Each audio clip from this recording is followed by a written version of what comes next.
Hola, yo soy Guido y hoy vamos a hablar sobre la fisiopatología de la sepsis, el síndrome de disfunción multiorgánica y el shock séptico.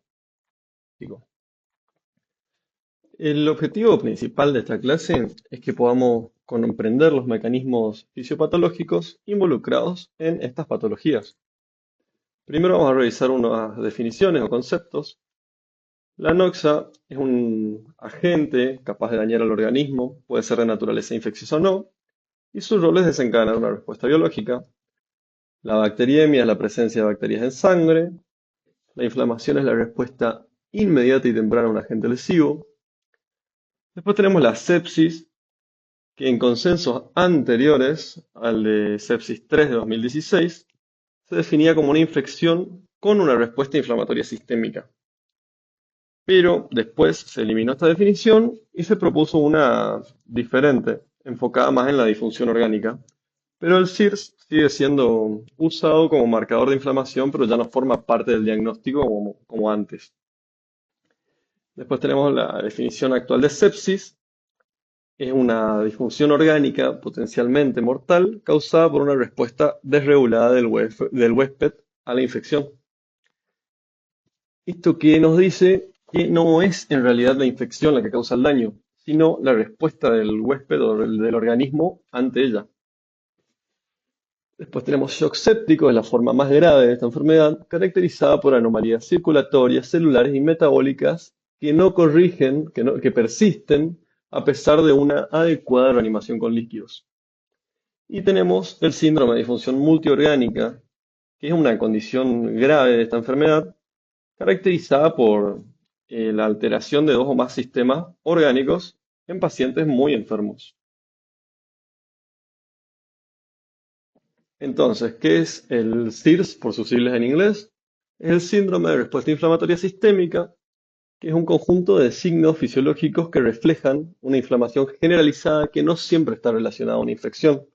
Antes se diagnosticaba SIRS si cumplían dos o más de estos criterios. La escala SOFA es un score que mide el nivel de disfunción orgánica en pacientes sépticos, asignando puntajes según las manifestaciones clínicas, por ejemplo, la presión arterial media para medir el sistema cardiovascular o el nivel de bilirrubina para medir la función hepática. Va a medir estos seis sistemas que tenemos acá: coagulación, respiración, hígado, sistema cardiovascular, sistema nervioso central y sistema renal.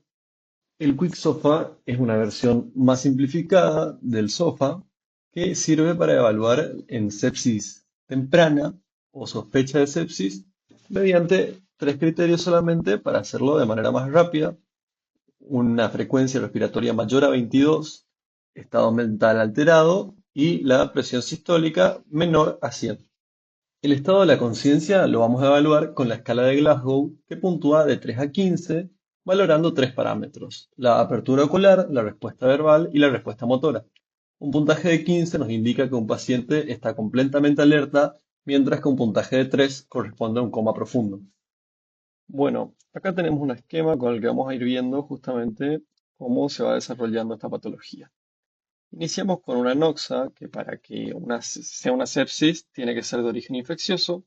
Puede ser, por ejemplo, una bacteria que ingresa al organismo y libera endotoxinas y exotoxinas, que son reconocidas por los receptores de tipo TOL, y van a activar macrófagos y células dendríticas, liberando así sustancias proinflamatorias: interleuquina 1, interleuquina 6, TNF-alfa, y estas van a causar edema, vasodilatación, eritema, calor. Tenemos que diferenciar acá primero la inflamación local de la sistémica. Una local es justamente en un punto localizada, por ejemplo, una neumonía o una endocarditis. Vamos a tener edema, eritema, calor localizado, dolor, los signos de Celso, y bueno, se le podría agregar pérdida de la función. ¿Qué pasa cuando la infección pasa a sangre? Pasa a ser sistémica. Septicemia en realidad se utiliza para referirse a una infección grave de la sangre con manifestaciones sistémicas, pero en el consenso de sepsis 3 se determinó que era obsoleto porque es muy inespecífico. Entonces, por ejemplo, si fuera por una bacteria, sería bacteriemia.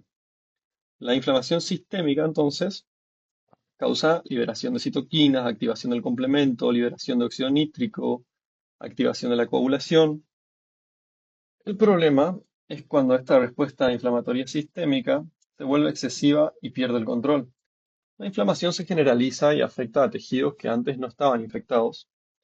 A medida que avanza nuestra respuesta inflamatoria, va a ir generando un daño severo al endotelio y pierde su función. Entonces, va a ir dejando que el líquido pase al intersticio, causando una disminución del volumen circulante efectivo por extravasación.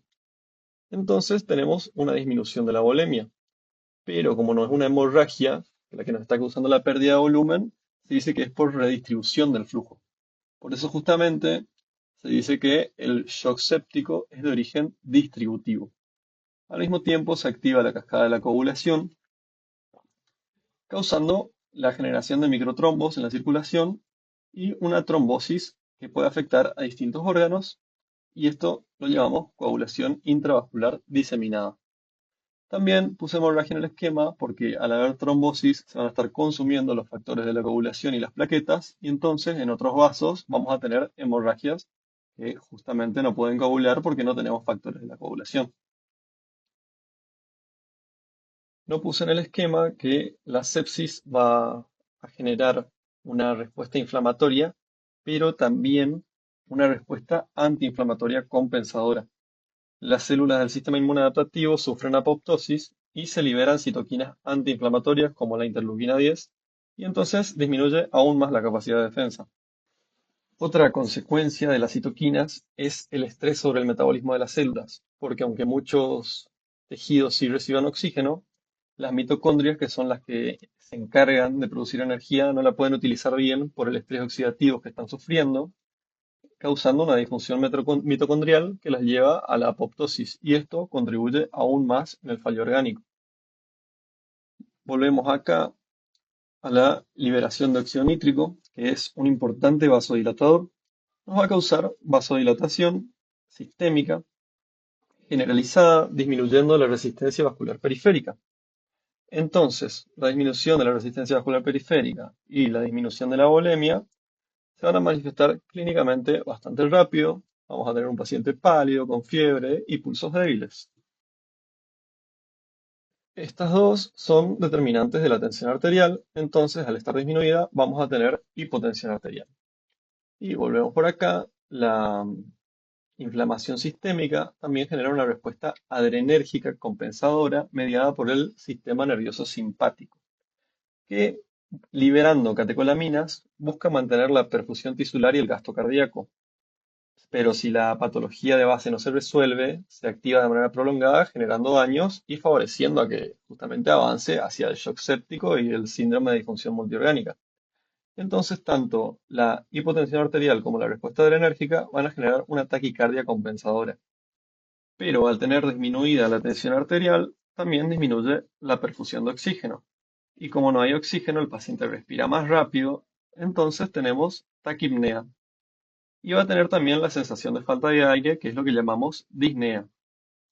Acá ya vimos dos ítems del Quick SOFA, la hipotensión y el ritmo respiratorio aumentado.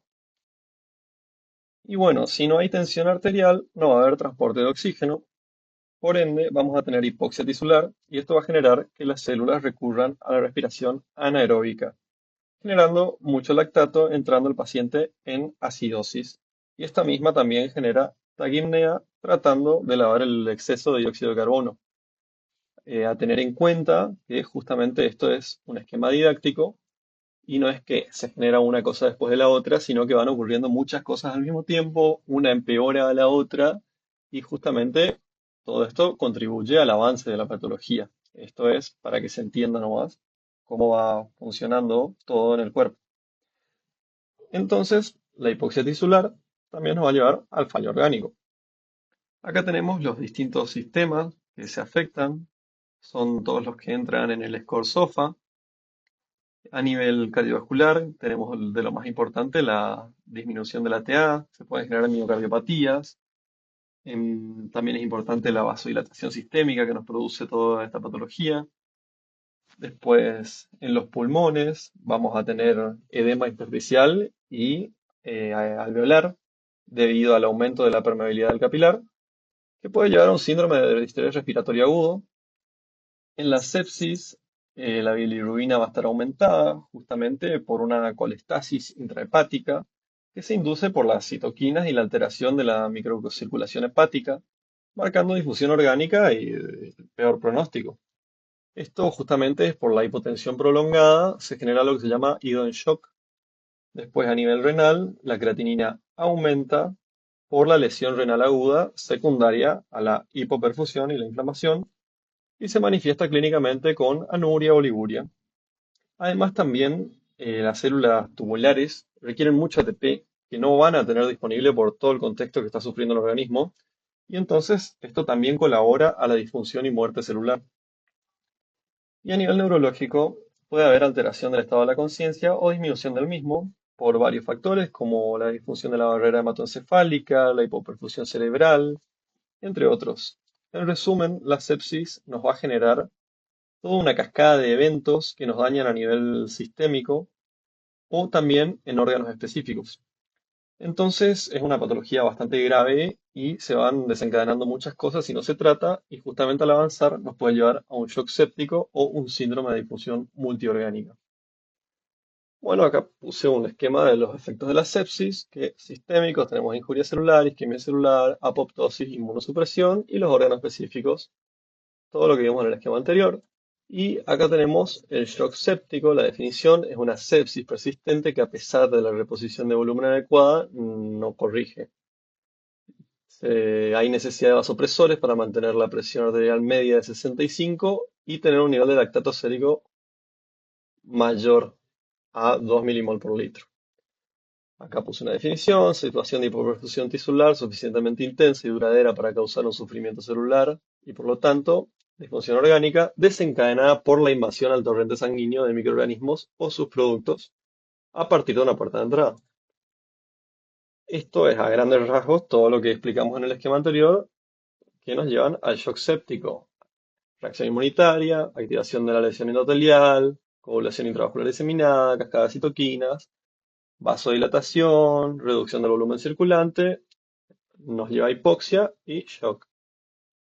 Las manifestaciones clínicas: fiebre, hipotermia, leucocitosis o leucopenia, palidez, taquipnea, taquicardia.